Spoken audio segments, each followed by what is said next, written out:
Nah, lalu kemudian untuk selanjutnya itu pembahasan fungsi ini, himpunan A dan himpunan B-nya itu akan kita batasi untuk himpunan bilangan real ya. Jadi ketika saya menyebutkan himpunan A, himpunan B itu sudah pasti himpunan tersebut itu adalah anggota atau subset dari bilangan real. Nah, kemudian ini definisi secara formalnya ya untuk suatu himpunan dari A ke B.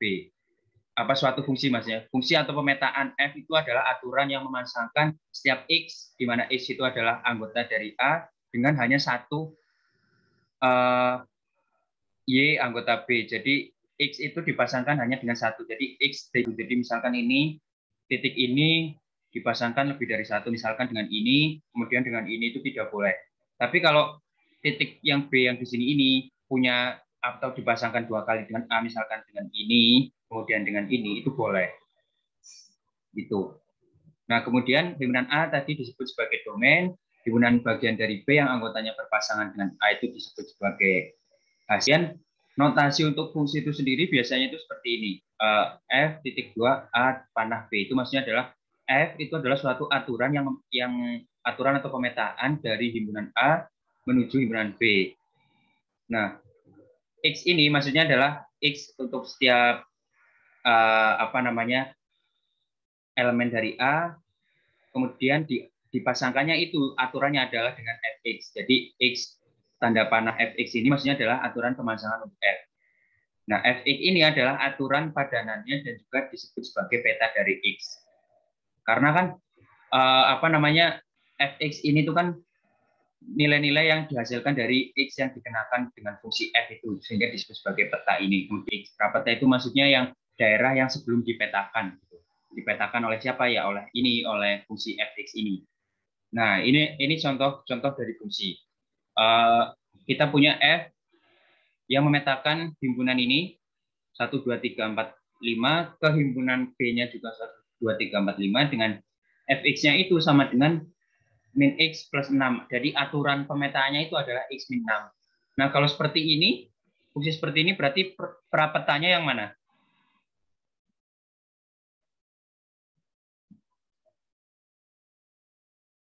Yang min X tambah 6. Yang min X tambah 6. Yang ini berarti? Iya. Belum tepat jawabannya. Ada yang punya jawaban lain prapeta dari fungsi ini? Ini prapeta 1, 2, 3, 4, 5. Ya, prapetanya ini ya? Iya. Ya, prapetanya ini.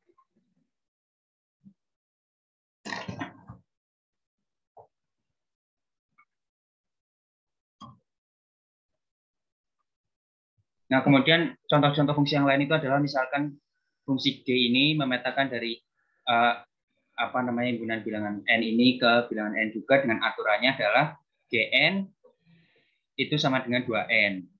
Kemudian di sini juga ada fungsi H yang memetakan dari himpunan bilangan N ini ke himpunan bilangan real. Dengan aturan atau fungsi yang digunakan adalah N per N1. N plus 1. Nah, kemudian bentuk fungsi itu kan suatu persamaan ya. Jadi fungsi itu pasti bentuknya persamaan. Tapi apakah setiap persamaan itu mendefinisikan atau bisa disebut sebagai fungsi itu belum tentu ya. Tergantung apakah persamaan tersebut itu memenuhi definisi dari fungsi itu. Contohnya ini saya berikan beberapa persamaan berikut, tentukan mana yang mendefinisikan fungsi. Persamaan 1 kira-kira mendefinisikan fungsi nggak? Iya, Pak.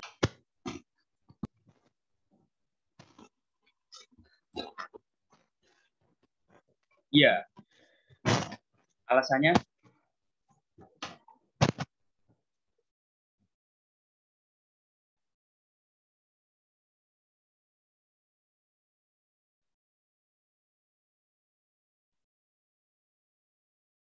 Alasannya apa?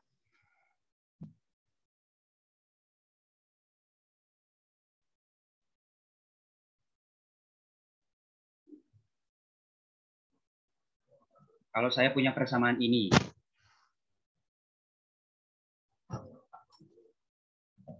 itu disebut sebagai fungsi apa? persamaan itu mendefinisikan suatu fungsi? Jawabannya iya.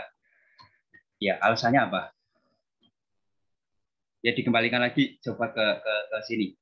Memasangkan setiap X anggota A dengan satu Y anggota B. Saya misalkan ya, apa namanya, A-nya itu bilangan A-nya, bilangan A-nya itu misalkan bilangan real.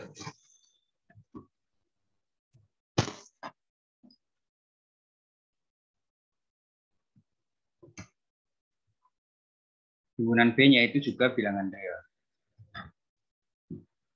Nah, kalau seperti ini berarti untuk membuktikan bahwa ini itu adalah suatu fungsi, kita perlu ini ya, perlu apa namanya, memberikan argumen yang menjamin bahwa setiap anggota himpunan A itu dipasangkan ini apa namanya, setiap X anggota A dipasangkan dengan hanya satu Y anggota B.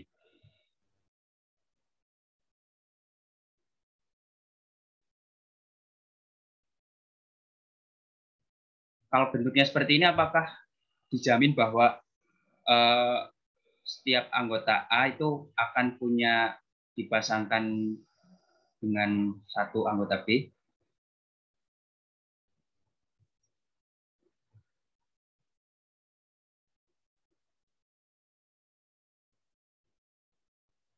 Ini.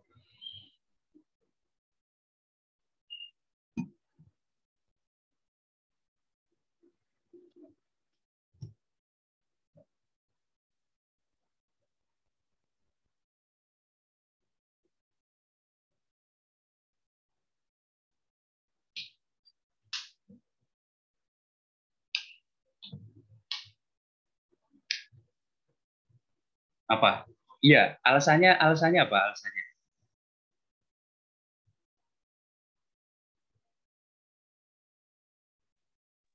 Karena Y yang dihasilkan nanti berbeda-beda.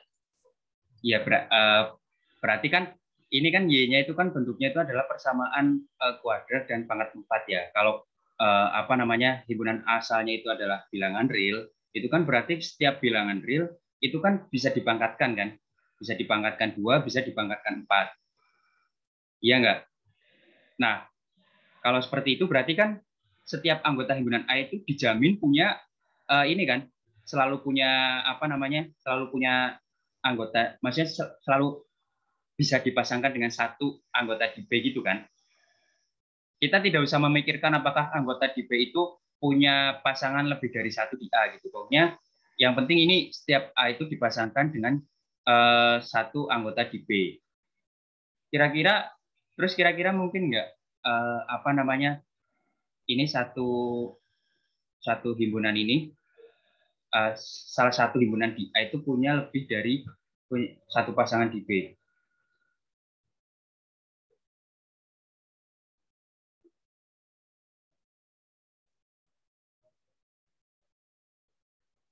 Mungkin nggak? Kalau tadi kan dicek pertama apa namanya, karena persamaan kuadrat apa adalah bentuk setiap X anggota A memiliki di B.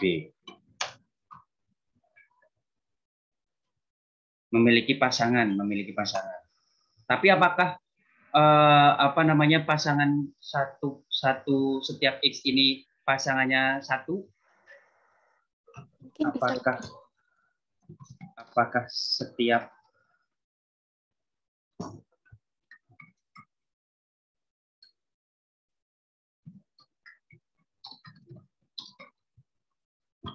Apakah setiap X di A itu hanya memiliki satu pasangan di B?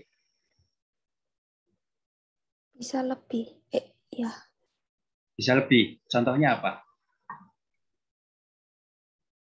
Ada nggak suatu bilangan real yang kalau dipangkatkan 2 kemudian ditambahkan 4, hasilnya itu menghasilkan dua bilangan yang berbeda. Misalkan kita contoh 5 gitu. 5 kan anggota bilangan real. Dipangkatkan 2 kemudian ditambahkan dengan pangkat 4-nya, itu apakah bisa misal hasilnya 100 sama hasilnya 500 gitu, menghasilkan dua bilangan yang berbeda? Tidak bisa. Nggak bisa. Nggak bisa ya. Berarti setiap X itu pasti hanya memiliki satu pasangan di B ya. Ya, jadi karena bentuk pangkat hanya menghasilkan hanya memberikan satu hasil tunggal, maka setiap X anggota A dijamin hanya memiliki satu pasangan di B. Begitu ya. Nah, kemudian ini saya berikan yang kedua ini. X, Y pangkat 3 sama dengan 1. Kan kalau F-nya seperti ini, Y sama dengan Fx. Berarti kalau kita punya bentuk seperti ini, untuk mengecek apakah itu fungsi atau bukan, berarti kita bawa ke dalam bentuk Y ya. Ke dalam bentuk Y ya. Pokoknya dibawa ke bentuk Y sama dengan gitu. Persamaan tersebut dibawa ke dalam bentuk Y. Bentuk Y sama dengan itu. Nah, kalau persamaannya seperti ini, itu kan Y, kalau mau membentuk jadi Y sama dengan itu kan berarti X-nya dipindah ruas ya. X-nya pindah ke kiri jadi pembagian, kemudian setelah kita peroleh yang bentuk Y sama dengan ini, berarti kan kita sudah dapat Fx-nya ya. Berarti kan ini Y sama dengan ini itu sama adalah sebagai Fx, sama dengan Fx. Bukan Fx, kita belum tahu ini, anggaplah kita belum tahu ini fungsi atau bukan, tapi kita udah mempunyai persamaan yang dalam bentuk Y sama dengan gitu. Yang pertama anggaplah kita ini himpunan bilangan real, B-nya juga himpunan bilangan real. Nah, kemudian kita punya persamaannya ini, apakah persamaan ini bisa disebut sebagai fungsi? Ya dicek setiap anggota di A itu apakah punya pasangan di B. Ternyata ketika kita pilih X-nya sama dengan 0, 0 kan masih termasuk bilangan real kan? X-nya ini anggota himpunan A ini persamaan di atas tidak memiliki solusi karena apa? Karena 0 itu kan ini ya tidak memiliki hasil eksak, kemudian diakarkan pangkat akar 3 juga tidak memiliki hasil yang eksak gitu, sehingga persamaan di atas disimpulkan bukan merupakan suatu fungsi karena terdapat ada satu anggota A yang tidak memiliki pasangan di B. Tuh. Jelas? Jelas ya? Nah, ini yang untuk nomor 3 sampai 6 silahkan nanti dicoba buat latihan. Nah, kemudian saya lanjutkan ke daerah definisi. Daerah definisi itu kan tadi disebut juga sebagai daerah asal, wilayah atau domain dari suatu fungsi Fx. Nah, daerah definisi ini biasanya dinotasikannya itu dengan df, d dalam kurung f. Nah, daerah definisi itu juga disebut sebagai himpunan semua bilangan real yang menyebabkan aturan fungsi tersebut berlaku atau terdefinisi. Nah, daerah definisi itu dapat dibedakan menjadi 3. Jadi ada secara umum itu ada 3 daerah definisi dalam suatu fungsi. Jadi ketika kita bicara tentang fungsi itu daerah definisi yang mungkin itu ada 3. Ada 3 kemungkinan. Yang pertama itu daerah definisi atau domain alami. Domain alami itu domain yang isinya adalah himpunan semua X sehingga nilai Fx terdefinisi. Nah, domain alami itu domain alami dari suatu himpunan itu adalah bilangan real. Jadi di sini suatu fungsi itu adalah bilangan real. Adalah himpunan bilangan real. Nah, jadi kalau suatu fungsi domainnya itu himpunan bilangan real itu kita sebut sebagai domain alami. Jadi di sini yang fungsi pertama ini itu kan ketika kita misalkan himpunan A-nya itu adalah himpunan bilangan real, ternyata itu fungsi ini persamaan ini masuk ya, masih tetap bisa dikatakan atau memenuhi sebagai suatu fungsi ya. Jadi oleh karena itu domain dari himpunan ini domain dari fungsi ini itu adalah tipenya adalah domain alami. Nah, kemudian domain yang kedua itu namanya domain fisis. Domain fisis itu adalah himpunan semua X sedemikian sehingga nilai fx ada dan sesuai dengan masalah fisik yang terkait. Jadi kalau domain alami itu semua isinya itu adalah semua himpunan bilangan real, kalau domain fisik itu isinya itu tidak semua bilangan real. Jadi isinya itu hanya nilai-nilai bilangan real sedemikian sehingga nilai fx itu sesuai gitu. Nilai fx itu terdefinisi seperti itu. Contohnya tadi x pangkat x kali y pangkat 3 sama dengan 1 diperoleh y-nya sama dengan akar pangkat 3 dari per x. Nah, ini kan ketika kita memaksakan bahwa domainnya itu adalah bilangan real itu kan tidak bisa karena di sini ada nilai x sama dengan 0 yang tidak punya hasil. Nah, kemudian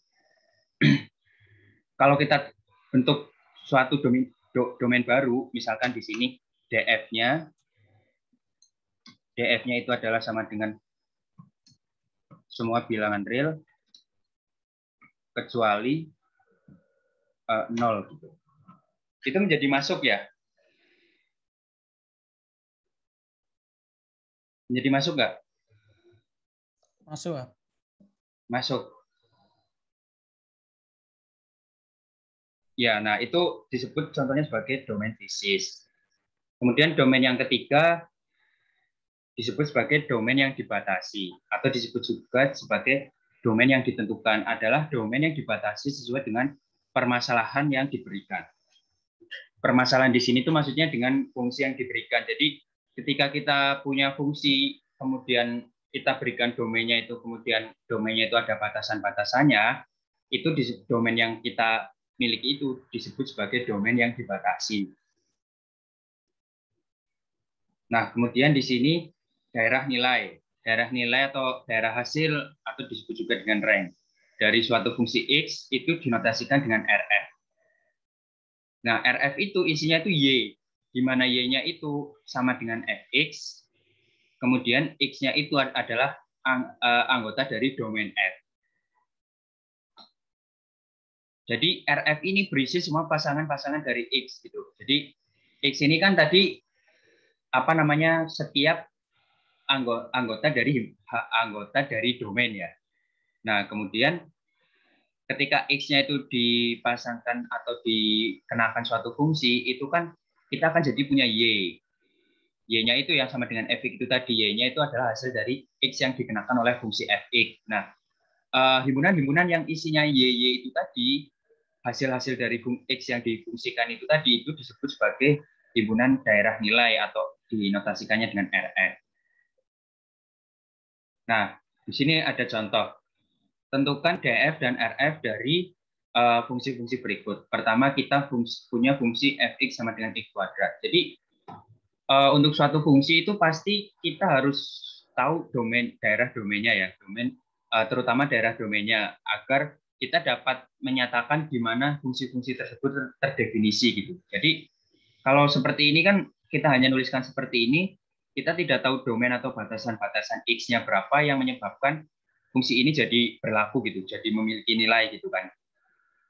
Nah, misalkan saya punya fungsi ini, kemudian kita diminta untuk menentukan nilai domain f dan nilai rank f-nya. Untuk menentukan nilai domain f-nya, pertama kita buat seperti ini dulu, karena tidak ada domain yang dinyatakan secara eksplisit. Jadi kita kan di sini belum dijelaskan berapa sih domainnya gitu. Maka domain dari f itu adalah domain alami, yaitu semua nilai bilangan real x yang menjadikan x kuadrat terdefinisi. Jadi kalau kita diberikan suatu fungsi, terus kita diminta untuk menentukan domainnya, kita asumsi atau anggapan awal kita itu adalah bahwa fungsi tersebut domainnya itu adalah bilangan real gitu. Nah, lalu kemudian setelah kita mengasumsikan bahwa domainnya itu bilangan real, kita buktikan, kita cek apakah benar gitu. Contohnya di sini, kita punya fungsinya itu x kuadrat. Kemudian pertama kita memberikan justifikasi bahwa domain dari f itu adalah domain alami, yaitu semua nilai real atau semua bilangan real. Nah, kalau bilangan real itu dipangkatkan kan bisa ya, semua bilangan real kan dipangkatkan itu kan pasti ada hasilnya ya. Nah, jadi kalau seperti itu berarti domain kita itu adalah domain alami. Karena tidak ada batasan-batasannya, artinya tidak ada batasan di mana pada batasan tersebut fungsi ini menjadi tidak berlaku gitu. Misalkan fungsi ini tidak berlaku di X sama dengan 10 gitu. Tapi kan ternyata bukan ada hasilnya kan. Nah, jadi karena setiap anggota bilangan real itu punya hasil, dapat didefinisikan dengan fungsi ini, dan setiap bilangan real itu ketika digunakan fungsi ini tidak mungkin memberikan hasil yang lebih dari satu, maksudnya hasilnya lebih dari satu jenis, itu maka kita bisa sebutkan bahwa domainnya itu adalah domain alami, sehingga dituliskannya seperti ini. Domain F-nya itu adalah setiap X anggota bilangan real, di mana X-nya itu nilainya dari min hingga sampai hingga, atau bisa dituliskan juga seperti ini.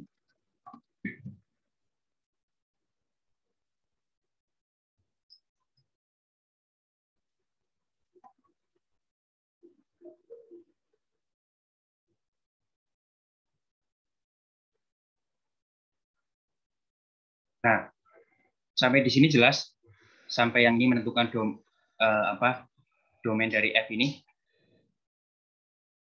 Jelas ya? Nah, kemudian yang selanjutnya itu kita diminta menentukan RF atau rank dari fungsinya.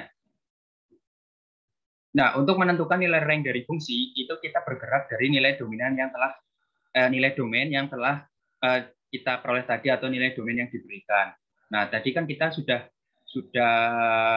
mendapatkan hasil bahwa domainnya itu X anggota bilangan real dari min hingga sampai hingga gitu. Ini kan batasnya ini. Batasnya ini. Nah, kita cek sekarang, tapi ceknya itu tidak perlu satu persatu, tapi kita ceknya itu di di titik-titik di mana ada kemungkinan bahwa nilai-nilai tersebut itu tidak terdefinisi gitu. Jadi kalau misal kita diberikannya domainnya itu min hingga sampai hingga, ya kita tidak perlu mengecek satu persatu, tapi kita ngeceknya itu di bagian pinggir-pinggirnya gitu. Di bagian pinggir-pinggirnya, dan di bagian biasanya itu di X sama dengan 0 yang ada kemungkinan bahwa fungsinya itu menjadi tidak bernilai gitu, menjadi tidak ada hasilnya gitu. Nah, ini kita berikan contoh, misalkan saya ambil X-nya sama dengan 0. Di sini Fx-nya sama dengan 0. Nah, di tengah-tengahnya kan X-nya itu kan bisa disebut sebagai tengah-tengah ini, daerah domainnya ini. Nah, kemudian saya cek lagi di X sama dengan C, di mana C itu adalah bilangan yang nilainya mendekati minus hingga. Jadi nilainya itu sangat kalau di grafiknya itu ada di sebelah kiri sekali ya, mendekati minus hingga ini sangat kecil sekali.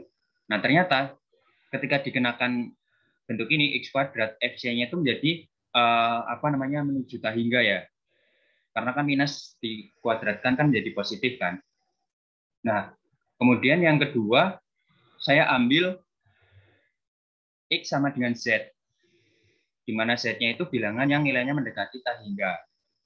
Nah, ketika bilangan mendekati hingga itu dipangkatkan, ya hasilnya juga menjadi mendekati hingga juga gitu.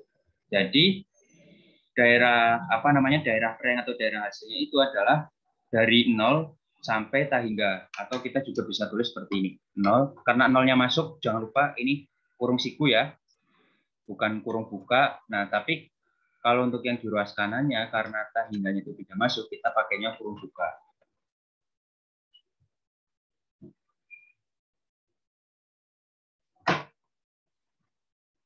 Nah, kenapa kita mulainya dari 0 gitu? Kenapa kita tidak mulai dari, kenapa bilangan-bilangan sebelum 0 tidak masuk daerah hasil? Karena nanti kan kalau dikuadratkan tidak ada hasil bilangan yang negatif, Pak. Ya, betul. Jadi seperti itu ya. Jadi kalian harus jeli dengan melihat ini, melihat bentuk fungsinya. Terus kan dari situ kan nanti kalian dapat mengira-ngira kalau nilai domain-domain ini dimasukkan itu kira-kira rank atau daerah hasil yang memungkinkan itu di daerah mana gitu kan. Nah, lalu kemudian di sini fungsi yang kedua. Saya punya fungsi X ditambah akar X. Ya kan? Nah, kemudian kita diminta untuk menentukan DF-nya. Nah, ketika kalau bentuk fungsinya seperti ini kan gampang ya. Tapi kalau bentuk seperti ini, kita kan ketemu bentuk akar. Nah, akar pangkat 2 itu kan agar hasilnya terdefinisi, itu kan berarti nilainya harus lebih besar sama dengan 0 kan? Coba kalau misal di sini nilai akar pangkat 2-nya itu minus. Itu kan kita tidak bisa memperoleh hasilnya kan? Nah, berarti pertama kita sudah dapat batasannya. Batasannya itu adalah ini. Akar X-nya itu harus lebih besar sama dengan 0. Nah, pertidaksamaan ini itu akan terpenuhi jika X-nya itu juga lebih besar sama dengan 0. Jadi misalkan kita punya X-nya itu negatif, kurang dari 0. Nilai ini kan menjadi tidak terdefinisi kan?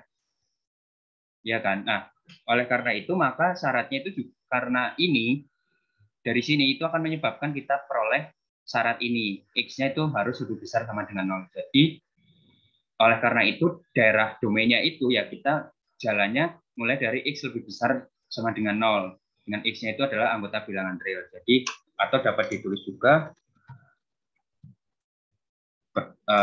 DF sama dengan 0 sampai tak hingga. Seperti ini.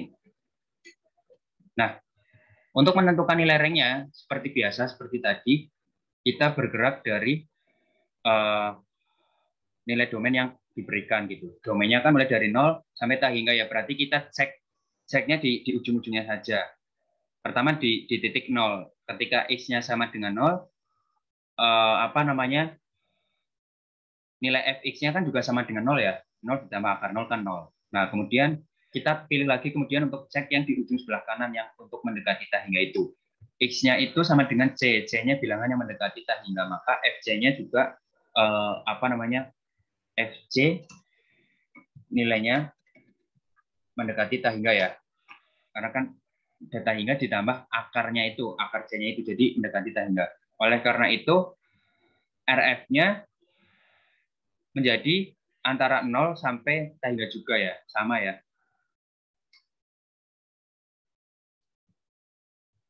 RF sama dengan 0 sampai tak hingga. Nah, kemudian di sini di nomor 3, domain F-nya kira-kira berapa?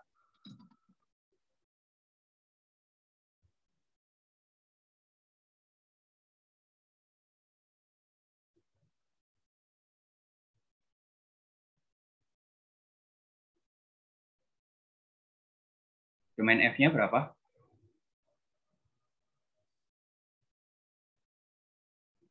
Ini soal paling mudah sedunia loh ini loh. Min 1, 0, 1. Hah? Enggak, kita kan kita udah sepakat bahwa ketika kita bicara fungsi itu adalah X-nya itu bilangan real. Maaf, ini saya tambahkan lagi. X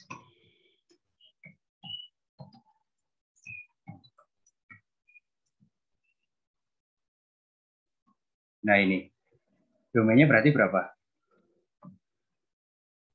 Min 1 kurang sama dengan X kurang sama dengan 1. Ya, domainnya ya ini berarti. Ini kan sudah diberikan batasannya.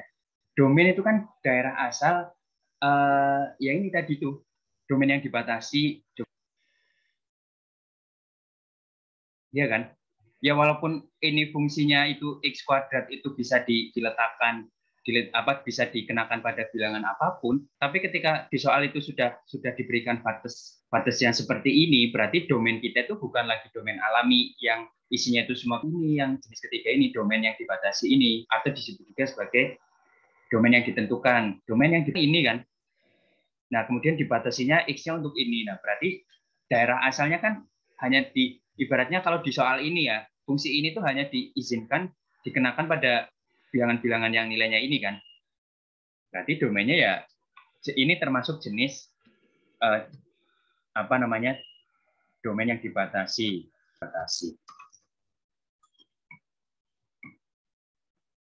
DF-nya berarti min 1, 1 gini ya. Atau kita dapat tulis juga seperti ini.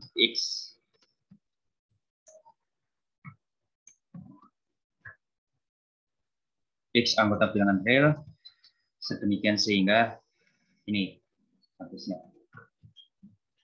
Nah, kalau untuk yang nomor 4 kalian coba untuk latihan ya.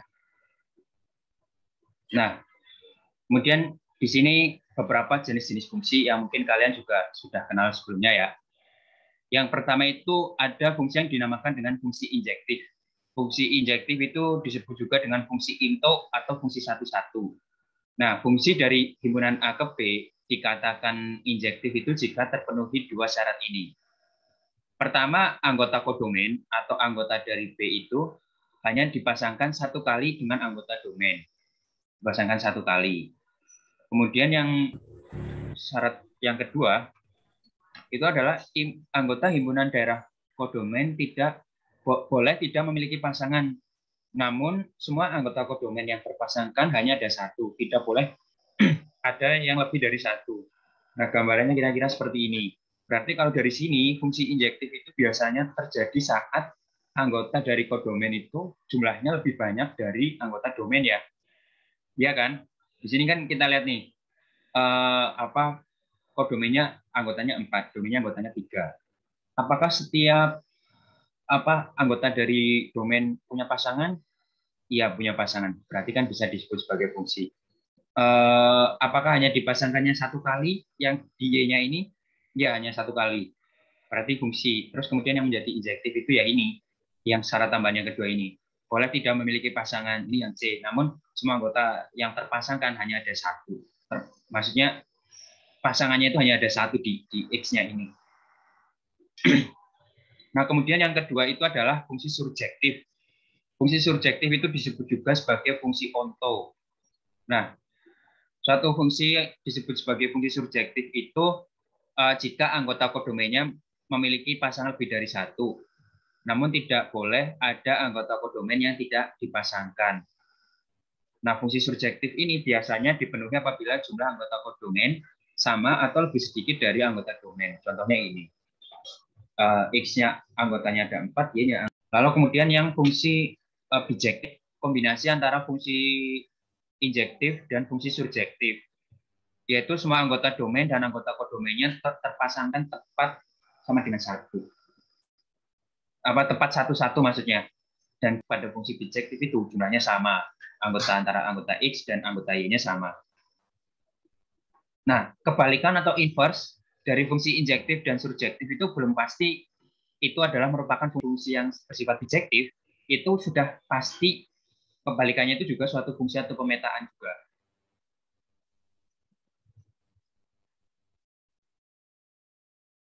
Nah, kira-kira ada yang bisa menyebutkan ke saya contoh fungsi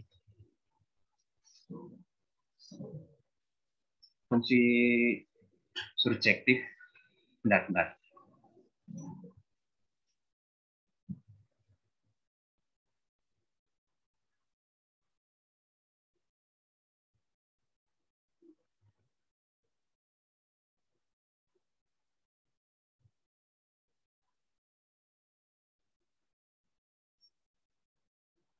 Oh.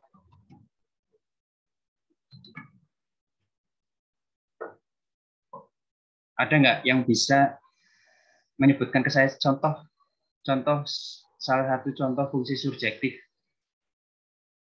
Clue-nya saya berikan clue, fungsinya itu tadi termasuk salah satu fungsi yang kita bahas sebelumnya. Y sama dengan X kuadrat, Pak. Mantap sekali jawabannya ya.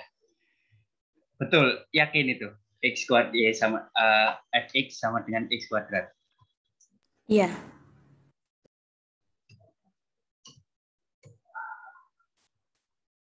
Kenapa ini disebut fungsi surjektif? Alasannya kan kalau ketika kita berpikir sebagai orang matematis itu kan memberikan statement harus ada ininya ya, harus ada argumen yang harus ada faktanya gitu, harus ada, berdasarkan fakta yang jelas, tidak boleh hanya sebatas opini gitu kan. Nah, berarti alasannya apa? Nah, Alasannya kalau misalnya X-nya positif dan negatif itu hasilnya sama-sama positif. Jadi yang di Y itu bisa menjadi hasil dari 2X. Dari 2 anggota X gitu, Pak. gitu, betul ya? Ya, jadi alasannya nanti apa namanya ditanyakan lagi ke Fitri ya. Ini saya coba tulis. Berarti ini kan disebut subjektif jika anggota kodomennya memiliki boleh memiliki pasangan lebih dari satu. Alasannya pada fungsi tersebut terdapat eh,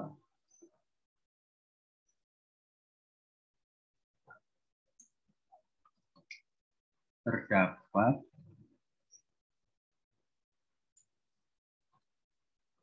anggota kodomen yang memiliki pasangan lebih dari satu. Karena terdapat berarti sebutkan satu contohnya. Misalkan dipilih apa? Misalkan dipilih, oh ini X. Nah, ini belum lengkap. X-nya berarti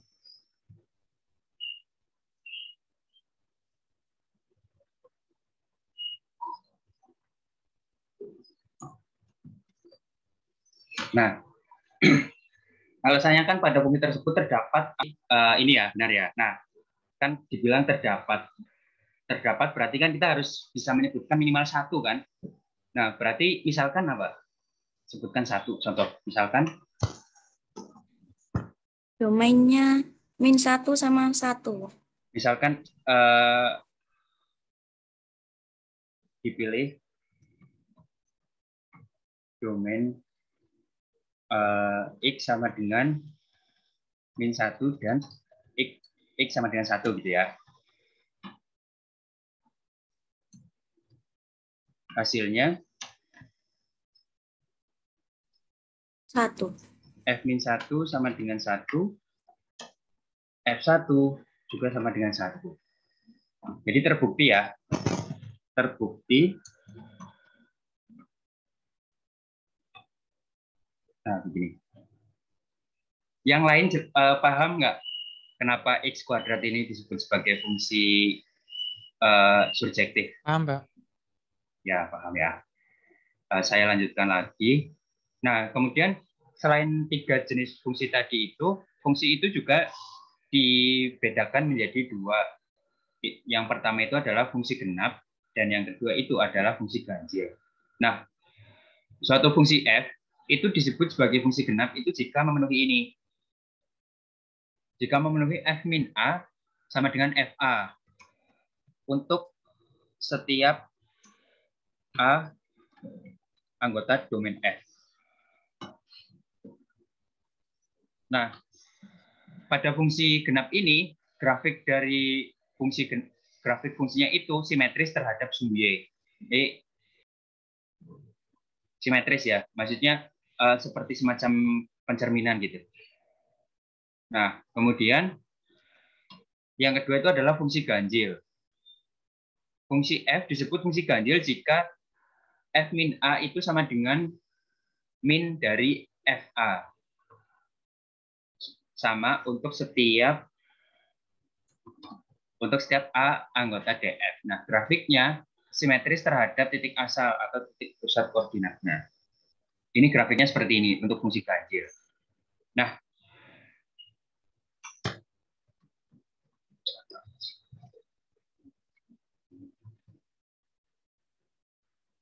ada yang bisa menyebutkan contoh fungsi genap?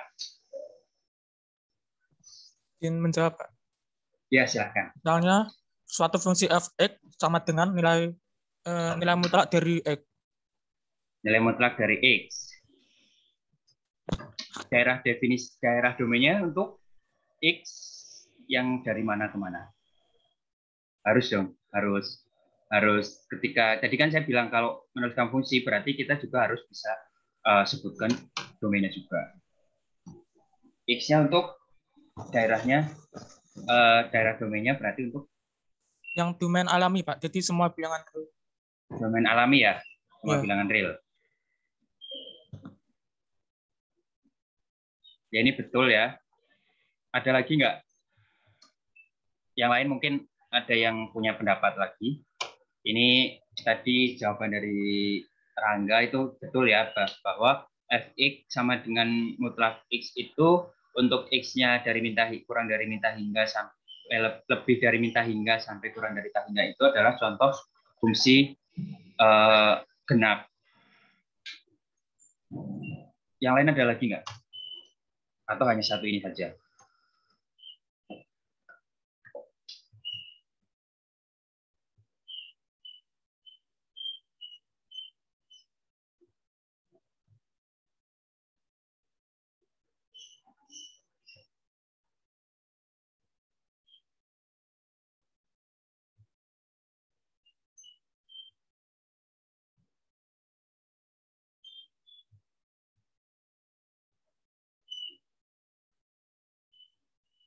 Halo? Ada lagi nggak?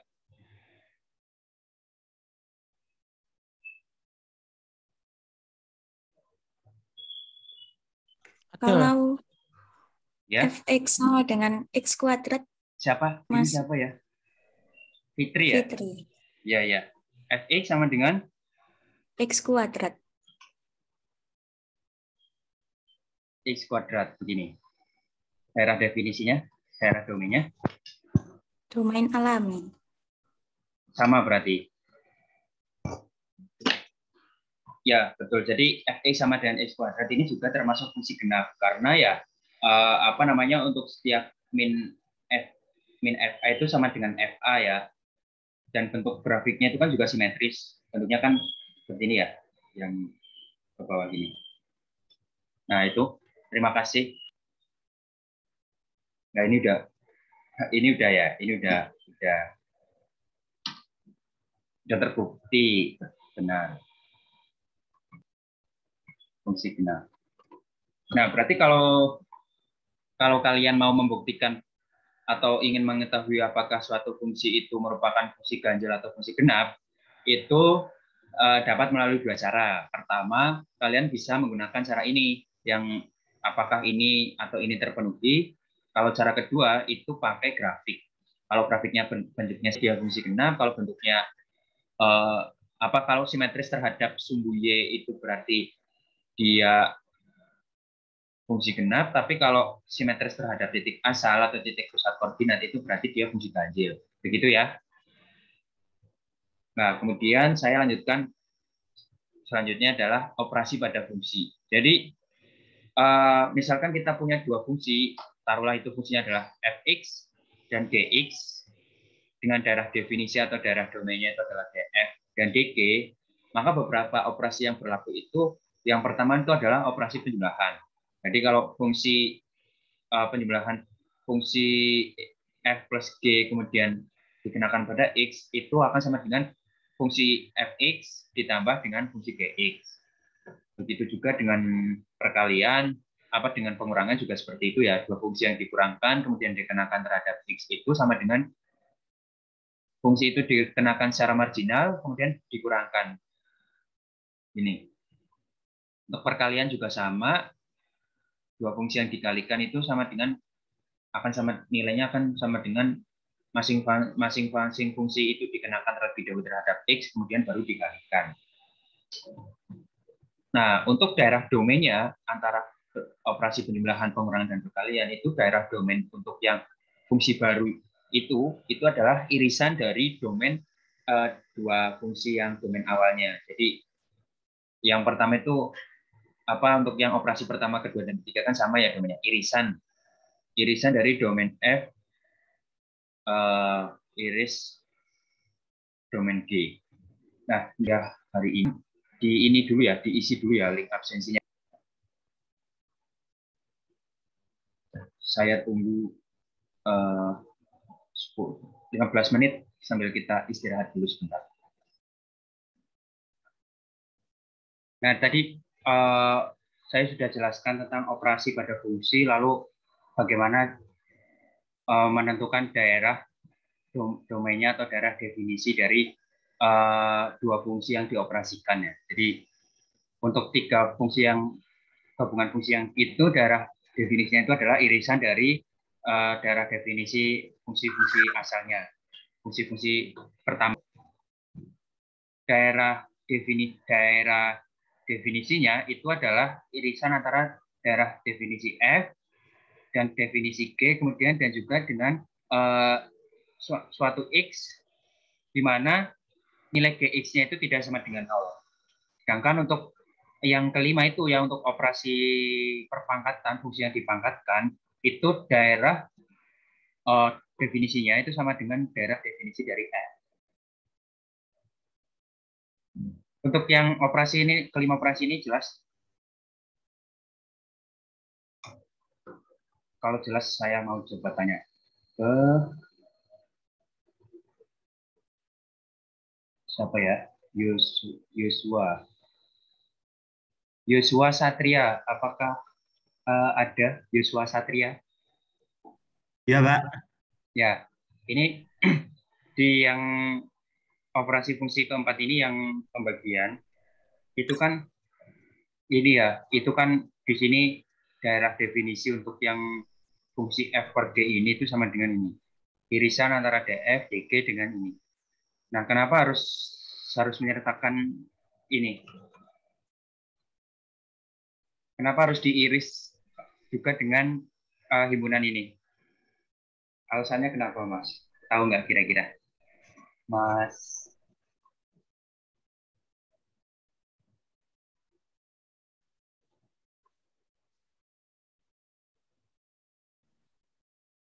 Izin menjawab, Pak, karena GX-nya tidak boleh lebih dari 0.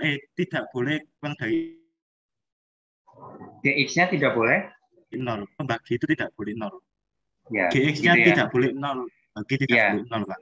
Ya, nah ya itu.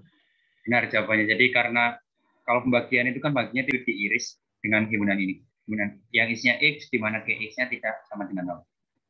Saya punya dua fungsi Fx dan fungsi Gx. Bentuknya seperti ini.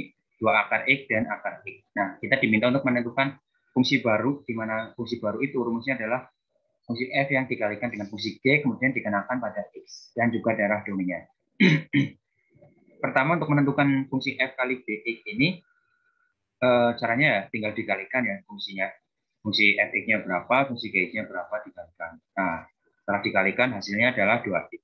Berarti fungsi barunya itu hasilnya sama dengan ini ya.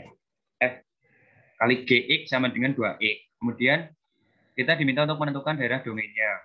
Untuk menentukan daerah domain dari F Gx ini, maka kita perlu tahu dulu domain dari Fx dan juga domain dari Gx. Nah, yang pertama kita menentukan dulu domain untuk F-nya.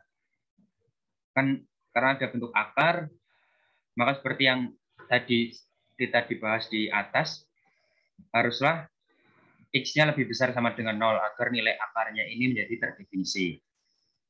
Nah, sehingga domain F-nya itu adalah X anggota bilangan real, di mana X-nya lebih besar sama dengan 0. Atau bisa ditulis juga 0 sehingga seperti ini.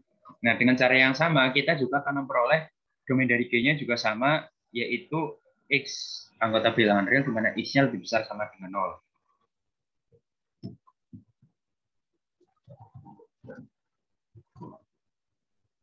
Seperti ini. Nah, kemudian untuk domain barunya, domain dari himpunan baru yang diperoleh dari perkalian ini, itu kita tinggal melakukan irisan antara domain F dengan domain G.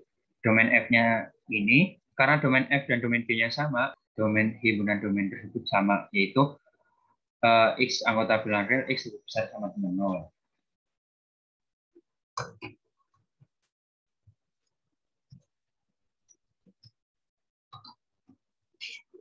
Nah, kemudian untuk yang definisi kedua, yaitu misalkan kita punya fungsi real F dan G.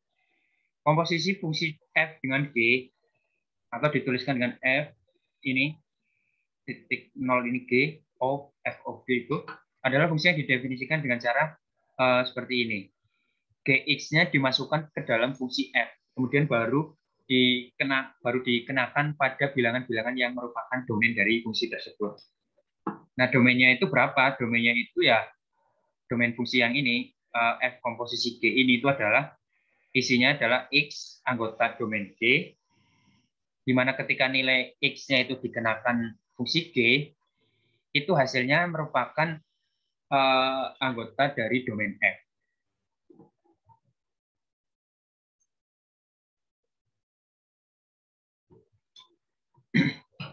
Contohnya seperti ini. Saya punya fungsi fx, bentuknya x kuadrat plus 3. Kemudian di sini juga saya punya fungsi, saya diminta untuk mencari f komposisi G dan G komposisi F beserta domainnya. Nah, ini yang A itu adalah langkah-langkah untuk menentukan f komposisi G. Berarti fungsi Gx-nya itu tadi dimasukkan ke dalam fx. Gx-nya itu akar x, dimasukkan ke fungsi fx sama dengan x kuadrat plus 3x. Berarti Gx-nya dikuadratkan ditambah 3. Gx-nya sendiri itu adalah akar x dikuadratkan. Hasilnya x plus 3. Nah, domain G-nya itu kan berarti kan karena ini bentuk akar, domainnya kan ini ya lebih besar sama dengan 0 sampai kurang dari tak hingga ya. Domain G-nya ini, kemudian domain F-nya seperti ini, kurang dari tak hingga, ini bukan kurang dari sama dengan, tapi kurang dari. Nah, sampai lebih besar dari minta hingga sampai kurang dari tak hingga. Nah, kemudian yang perlu kalian perhatikan ini, domain dari F komposisi G itu isinya adalah semua nilai X lebih besar sama dengan 0 karena berisikan semua nilai X dalam domain D. Berarti X dalam domain D itu apa? Berarti kan X yang nilainya lebih besar sama dengan 0 ya. Di mana nilai Gx-nya itu, yang Gx sama dengan akar X-nya itu berada pada nilai domain F. Nah, domain F-nya itu sendiri kan nilainya mulai dari kurang antara minta hingga sampai tak hingga ya. Tapi nilai X yang ketika dikenakan Gx sama dengan akar X ini, itu kan berarti nilainya itu hanya di nilai rank-nya itu kan lebih dari 0 kurang dari tak hingga kan. Nah, berarti apa namanya yang memberikan nilai Dx sama dengan akar X dan berada pada nilai Df. Nah, Df-nya itu kan ini. Sedangkan nilai F apa Gx-nya yang memberikan nilai Gx sama dengan akar X ini berada pada nilai Df yang sama dengan ini, itu kan berarti hanya ini kan, hanya yang X lebih besar sama dengan 0 kan. Ya enggak? Jadi kan kalau kita menentukan Gx itu kan hasil-hasilnya itu kan karena akar ya, hasilnya itu kan tidak mungkin negatif ya. Hasilnya itu kan minimal 0, berarti hasilnya itu lebih besar sama dengan 0. Nah, kemudian hasilnya itu, semua hasil dari Gx itu kan juga termuat dari di Df ya. Termuat di Df ini kan. Di Df. Nah, tapi yang ditulis untuk domain F komposisi G-nya itu ya tidak semua Df. Karena kan untuk nilai yang X kurang dari 0 masuk daerah domain untuk F komposisi G-nya ya.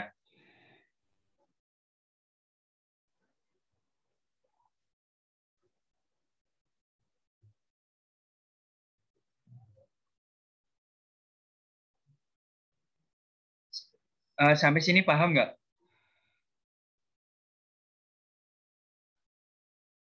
Jadi ini.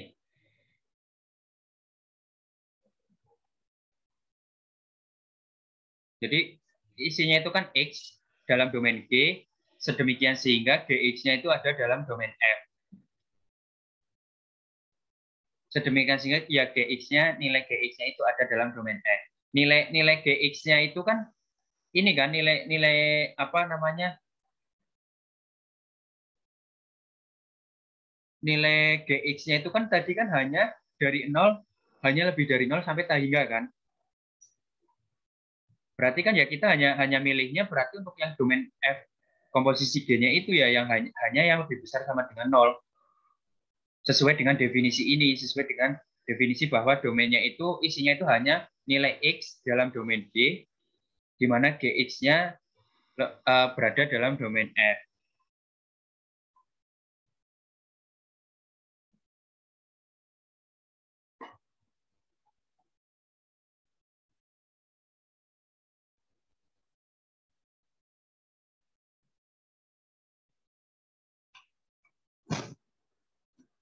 Nah, kemudian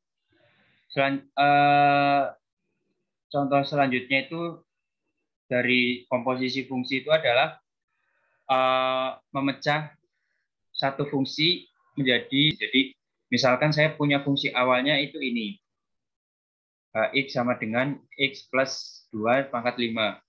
Kemudian kita diminta untuk membentuk ini sebagai komposisi dari dua buah fungsi.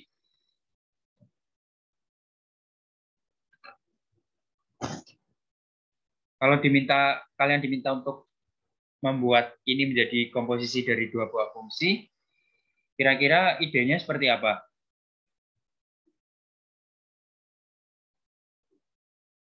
Nah, di sini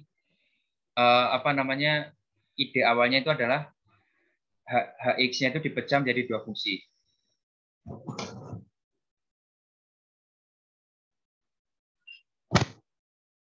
Berarti kan ini kan kita diminta untuk ini ya. Kita berarti komposisi dua buah fungsi berarti kita diminta untuk membentuk ini Hx sama dengan X plus 2 pangkat 5 ini menjadi bentuk seperti ini kan. Nah, kita lihat sekarang bentuknya ini kan pangkatnya 5. Kalian harus ingat sifat perpangkatan.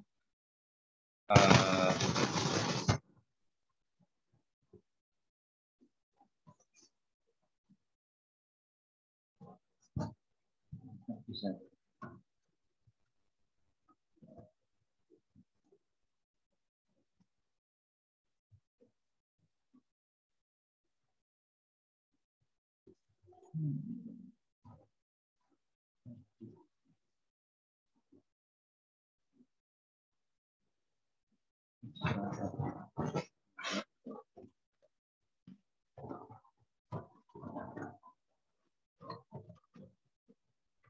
Bisa nggak seperti ini?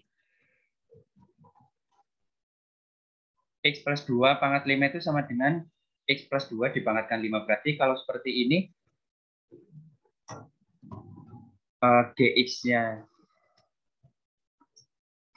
GX-nya itu sama dengan X plus 2. Fx-nya sama dengan X pangkat 5. Pangkat 5. Ini ya. Jadi kalian perlu, kalau diminta untuk menyatakan fungsi sebagai komposisi dari dua buah fungsi itu kalian perlu menguraikan gitu fungsi tersebut sebagai komposisi dari dua buah fungsi. Berarti kalian bentuk dua fungsi baru, misalkan f dan g, di mana ketika kalian memasukkan fungsi g-nya itu terhadap f, hasilnya itu menjadi h. Contoh sederhananya yaitu tadi ketika saya punya bentuk x plus 2 pangkat 5, kemudian saya buat fungsi baru, yang pertama itu fungsinya X plus 2, kemudian fungsi yang kedua itu adalah X plus 5. Kemudian ketika X plus 2 ini dimasukkan ke fungsi X pangkat 5, itu kan menjadi X plus 2 pangkat 5 kan. Jadi seperti itu. Nah, kemudian selanjutnya adalah fungsi konstan. Fungsi konstan itu adalah fungsi yang nilainya selalu sama. Contohnya itu adalah fx sama dengan 5. Jadi kalau fungsi konstan itu kan berapapun nilainya hasilnya akan tetap itu gitu. Nah, jadi tidak terpengaruh oleh berapapun nilai x-nya. Jadi fx sama dengan 5 itu kan sama itu nilainya kan ekuivalen dengan fx sama dengan 5 kali x pangkat 0 gini ya. Ya, jadi fungsi-fungsi konstan itu adalah fungsi yang isinya itu hanya konstanta saja. Jadi untuk berapapun nilainya fungsinya itu akan selalu sama. Nah, selanjutnya Kita masuk ke grafik fungsi. Grafik fungsi itu misalkan kita punya fungsi real f pada bidang x, y, atau bidang 2, dimensi 2. Grafik fungsi f itu didefinisikan sebagai grafik dari persamaan y sama dengan fx. Nah, contohnya untuk fx sama dengan x plus 2. Kita diminta menggambarkan sketsa grafiknya. Berarti kalau bentuk fungsinya maksudnya masih sederhana gitu, kita masih bisa dengan mudah untuk menentukannya ya. Contohnya ini, kalau fx-nya sama dengan x plus 2 ini berarti gambarnya itu kan garisnya miring, gradiennya plus 1, kemudian memotong sumbu x, sumbu y-nya itu di titik 0,2, kemudian memotong sumbu x-nya itu di titik 0, min 2. Itu menjadi seperti ini. Oh, ini min 2. Nah, kemudian kalau ada fungsi mutlak ya, fungsinya yang berbentuk fungsi nilai mutlak, itu berarti kalau kalian diminta untuk menggambarkan grafik fungsinya, maka kalian perlu menguraikan fungsinya itu terlebih dahulu. Jadi karena kan kalau nilai mutlak itu kan ada yang untuk x-nya negatif bentuknya seperti apa, untuk yang x-nya positif bentuknya seperti apa gitu kan. Karena berbeda antara positif dan negatif, maka kalian perlu uraikan lagi kalau ketemu fungsi yang bentuknya nilai mutlak itu menjadi yang diuraikan gitu. Contohnya kalau bentuknya nilai mutlak fx-nya sama dengan mutlak x, ini saya uraikan lagi. Berarti kan ini nilainya sama dengan fx-nya itu sama dengan x untuk x-nya kurang dari sama dengan 0 kan. Nah, kalau setelah itu kalian membentuk grafiknya disesuaikan untuk yang x-nya lebih dari 0, x-nya kurang dari 0, kurang dari sama dengan 0, sama dengan min x. Jadi disekat jadi 2. Nah, kemudian yang ketiga itu menggambar sketsa grafik untuk fungsi yang bentuknya itu cukup kompleks. Jadi kalau kalian, misalkan contohnya di sini, kalian menemukan fungsi yang bentuknya adalah seperti ini, fx sama dengan x kuadrat min x min 6 dibagi x min 3. Nah, ketika kalian menemukan fungsi yang bentuknya kompleks seperti ini, maka sebelum kalian menggambar grafiknya, alangkah lebih baiknya kalian yang pertama itu harus memastikan pada titik-titik mana sajakah fungsi tersebut tidak terdefinisi. Karena kan di sini kan ada pembagian kan. Nah, biasanya kan kalau pembagiannya itu sama dengan 0, bawahnya sama bernilai 0, pembaginya itu kan menjadi tidak terdefinisi. Nah, berarti kalian perlu memastikan di titik mana fungsi tersebut tidak terdefinisi. Kalau seperti ini berarti fungsi tersebut tidak terdefinisi pada x sama dengan berapa? 3. 3 ya. Berarti kemudian jika fungsi tersebut dapat disederhanakan, maka disederhanakan biar kalian menggambar grafiknya lebih mudah. Nah, di sini tuh kan kalau bentuknya seperti ini, itu dapat difaktorkan lagi ya. Yang atas itu menjadi x berapa? X min 3 dikali x. Nah. Ini ya. Nah, di sini ada x min 3, di sini ada x min 3 juga, berarti disederhanakan menjadi x plus 2. Nah, jadi fx yang bentuknya seperti ini itu dapat dituliskan lagi menjadi fx plus 2, tapi dengan daerah domainnya itu bukan setiap bilangan real, tapi ada pengecualian di titik x sama dengan 3. Karena apa? Karena ketika x-nya sama dengan 3, nilai fx-nya menjadi tidak terdefinisi, walaupun ketika dimasukkan ke sini, ini kan ada nilainya ya, x plus 5, tapi kan kita tetap berpedomannya pada persamaan awalnya. Seperti itu. Ketika menggambarkan menjadi seperti ini. Pada titik yang tidak terdefinisi itu kita lubangi, istilahnya lubang kosong gitu. Jadi maksudnya itu pada titik tersebut itu tidak dapat dilewati grafik atau tidak dapat kan di sini ini ya, di yang kalau x-nya sama dengan 3 itu kan kalau berdasarkan ini Y-nya 5 ya. Tapi kalau mengacu pada fungsi awalnya, itu kan tidak terdefinisi. Jika dimasukkan yang hasil yang disederhanakannya itu bisa ada nilainya, tapi kita patokannya tetap pada yang fungsi awalnya ini, yang X kuadrat min X min 6 per X min 3 ini, yaitu di angka 3-nya tidak terdefinisi. Dan ini bentuk grafiknya sama dengan yang ini, tapi bedanya hanya di X sama dengan 3. Nah, kemudian di sini beberapa sih.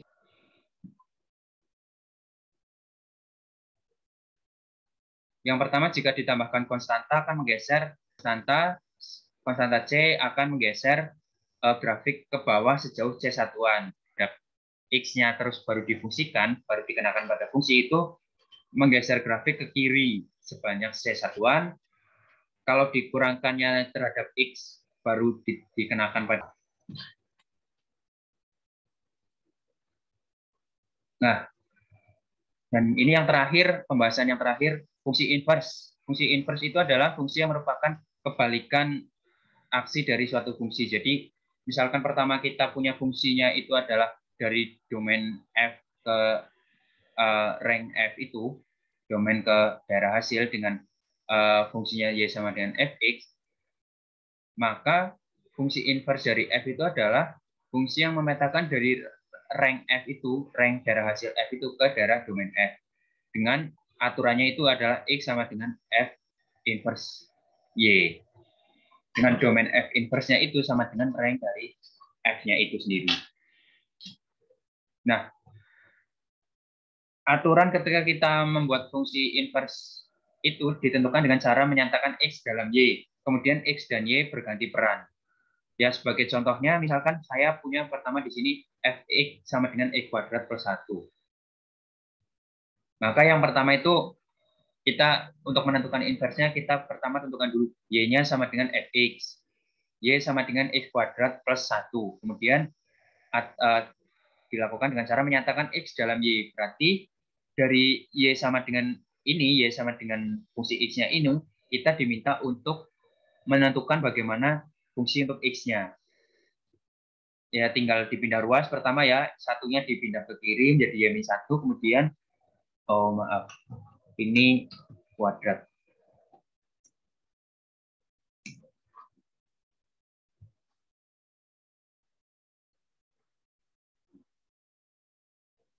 Nah, kemudian di sini kan diperoleh X sama dengan akar pangkat 2 Y-1. Berarti F inverse, karena ini dalam bentuk Y, berarti kan ini F inverse-nya F inverse Y. Nah, kalau kita diminta untuk mencari F inverse X-nya, ya tinggal Y-nya diganti dengan X. X dan Y berganti peran, maksudnya X dan Y berganti peran itu ini, antara dari baris ke sini, dari baris yang kedua ini, menuju ke pergantian, disubstitusi, diganti. Nah, kemudian ini hubungan antara domain dan rank dari F dan F inverse. Seperti yang tadi telah saya sebutkan bahwa domain F inverse itu sama dengan rank dari F. Sedangkan rank dari F inverse itu adalah domain dari F.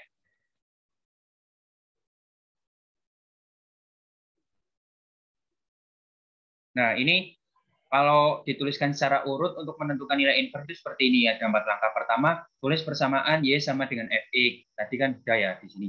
Kan selesaikan persamaan tersebut untuk X sebagai fungsi dari Y.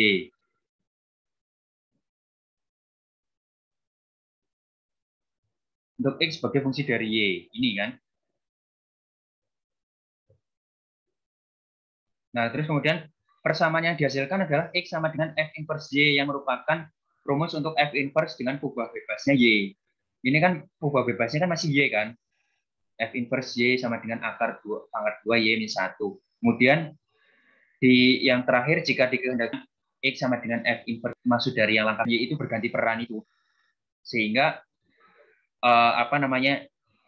yang pertama itu Y-nya sebagai kubah bebas diganti menjadi X-nya yang sebagai kubah bebas berganti peran.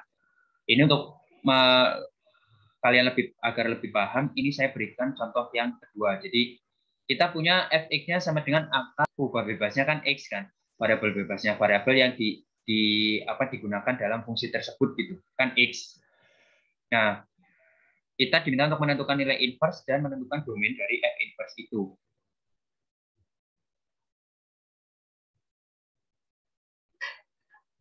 Ya, pertama kita tentukan Y sama dengan Fx. Fx-nya berarti Y sama dengan akar 7X min 4. Kemudian kita lakukan operasi sampai didapat X sama dengan berapa. Nah, di sini didapatnya X sama dengan 1/7 Y kuadrat plus 4. Nah, kemudian karena di sini ada Y, itu berarti ini adalah F inverse untuk Y. Kemudian karena dikehendaki X-nya sebagai buah bebas, ya tinggal menukarkan saja. Seperti yang tadi di atas ini. Diganti, saling diganti. Sehingga persamaan akhirnya ini. F inverse X sama dengan 1/7X kuadrat plus 4. Nah, domain dari F inverse, itu tadi adalah daerah hasil atau rank dari F. Daerah hasilnya kan berarti ini ya, 0 sampai kurang dari tak hingga ya. Karena bentuk akar ini ya, daerah hasilnya kan tidak mungkin negatif. Jadi daerah domain untuk F inverse, ya daerah rank untuk F itu tadi, yaitu yang 0 sampai tak hingga ini. Jadi secara lengkap dapat dituliskan seperti ini. F inverse X sama dengan 1/7X kuadrat plus 4. Dengan X-nya lebih besar sama dengan 0. Lalu di sini ada beberapa teorema. Yang pertama, suatu fungsi dikatakan memiliki inverse jika dan hanya jika fungsi tersebut bersifat satu-satu. Jadi kalau fungsi tersebut bukan fungsi satu-satu, maka fungsi tersebut tidak akan memiliki inverse. Kemudian yang teorema kedua, suatu fungsi f memiliki inverse jika dan hanya jika perpotongan sembarang garis horizontal dengan grafik y sama dengan x tidak lebih dari satu titik. Jadi kalau misalkan kita punya fungsi awalnya ini fx, kemudian kita buatkan grafiknya, kemudian kita buat sembarang garis horizontal. Nah, kalau garis horizontalnya itu ternyata memotong grafik fungsinya itu lebih dari satu titik, berarti fungsi tersebut dapat disimpulkan tidak memiliki inverse. Nah, ini beberapa jenis fungsi berdasarkan pergerakan nilai atau berdasarkan grafiknya. Yang pertama itu adalah monoton naik itu jika setiap X1 dan X2 anggota domain F, ketika nilai X1 itu kurang dari X2, itu selalu berlaku bahwa Fx1 kurang dari Fx2. Atau semakin besar nilai X akan menyebabkan nilai Fx-nya semakin besar juga. Contoh fungsi naik itu adalah X kuadrat, tapi untuk daerah domainnya lebih besar sama dengan 0. Nah, di sini kan kalau dilihat grafiknya itu kan selalu naik terus ya. Jadi untuk X yang semakin bertambah besar, grafiknya itu akan semakin naik, Y-nya akan semakin besar. Tidak pernah Y-nya itu nilainya akan sama atau malah turun gitu. Itu yang disebut sebagai fungsi monoton naik. Kemudian yang kedua, fungsi monoton turun. Nah, fungsi monoton turun itu ya kebalikan dari fungsi monoton naik. Jadi untuk X, kalau ada X1 dan X2 di mana X1 kurang dari X2, Fx1-nya itu akan berlaku lebih besar dari Fx2. Jadi kalau digambarkan kan semakin turun terus. Tidak pernah naik atau tidak pernah nilainya sama. Nah, yang kedua, fungsi turun. Jadi kalau tadi ada monoton turun, ini ada fungsi turun. Jadi kalau untuk fungsi turun saja, itu untuk setiap X1 dan X2 di mana X1 kurang dari X2 itu berlaku Fx1 kurang dari sama dengan Fx2. Jadi kalau pada fungsi turun, untuk X1-nya kurang dari X2, mungkin nggak Fx1-nya sama dengan Fx2?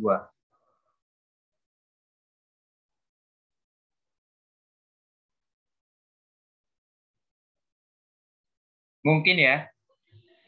Karena kan syaratnya itu, kalau fungsi turun itu syaratnya hanya ini. Fx1 kurang dari atau sama dengan Fx2 gitu ya. Jadi ini masih memungkinkan Fx1 sama dengan Fx2. Contohnya ya ini grafik seperti ini. Oh, maaf, maksudnya ini adalah fungsi tak turun. Fungsi tak turun, jadi untuk setiap X1 dan X2-nya itu, kalau X1 kurang dari X2, Fx1 kurang dari sama dengan Fx2. Jadi masih memungkinkan ada titik di mana nilai Fx1 itu sama dengan Fx2. Yang penting kalau fungsi tak turun, itu yang penting tidak turun. Boleh naik, boleh sama dengan. Begitu. Nah, kalau fungsi tak naiknya itu juga kebalikannya. Jadi untuk X1 kurang dari X2 berlaku Fx1 lebih besar sama dengan Fx2. Ini juga masih ada memungkinkan sama dengannya. Yang penting asal tidak naik saja. Kalau asal tidak naik kan boleh turun, boleh sama dengan saja ya. Nah, ini sebelum kuliahnya saya tutup, saya ada pertanyaan bonus untuk pertanyaan bonus. Sebutkan satu fungsi yang merupakan fungsi naik yang merupakan fungsi tak naik dan fungsi tak turun sekaligus. Apa? Jadi ada satu fungsi yang dimana fungsi itu juga merupakan fungsi tak naik dan juga sekaligus merupakan fungsi tak turun. Apa? Fungsinya fungsi apa?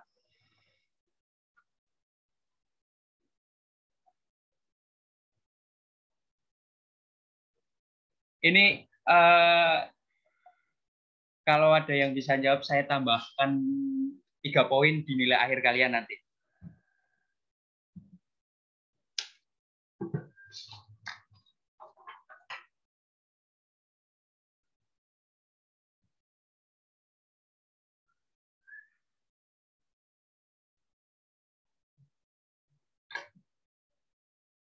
Apa? Ada yang tahu? Saya kasih waktu 1 menit. Ini gampang banget. Fungsinya itu, fungsi tak naik itu kan berarti boleh sama ya, boleh sama dengan kan. Asalkan syaratnya itu hanya ini, syaratnya itu boleh lebih besar atau boleh sama dengan.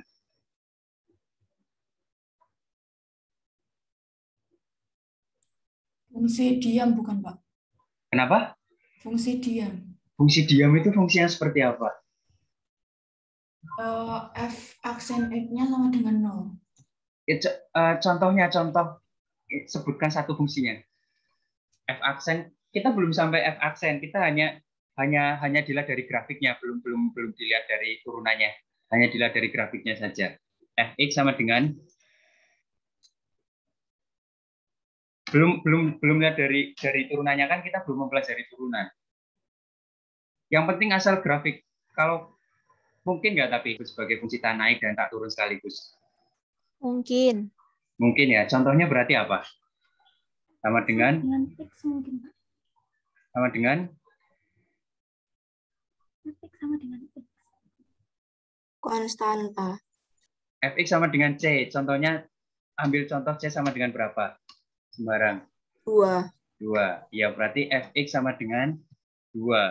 Berarti kan kalau untuk Fx sama dengan, misalkan kita ambil 2, itu kan punya kan datar terus. Nah, datar itu kan berarti dia tak naik juga, sekaligus disebut juga sebagai fungsi tak turun, begitu ya.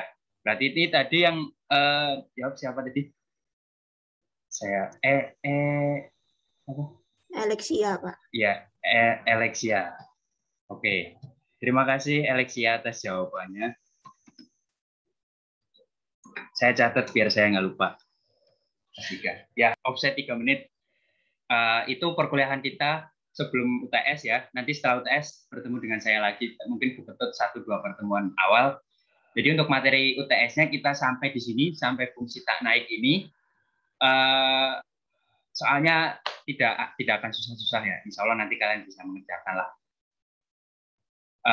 Ya, sekian kuliah kita hari ini. Kalau ada yang kurang jelas nanti bisa ditanyakan di grup. Saya mohon maaf untuk salah-salah kata dan selama perkuliahan tadi. Selamat pagi. Assalamualaikum warahmatullahi wabarakatuh. Waalaikumsalam warahmatullahi wabarakatuh. Waalaikumsalam warahmatullahi wabarakatuh. Terima kasih, Pak. Ya.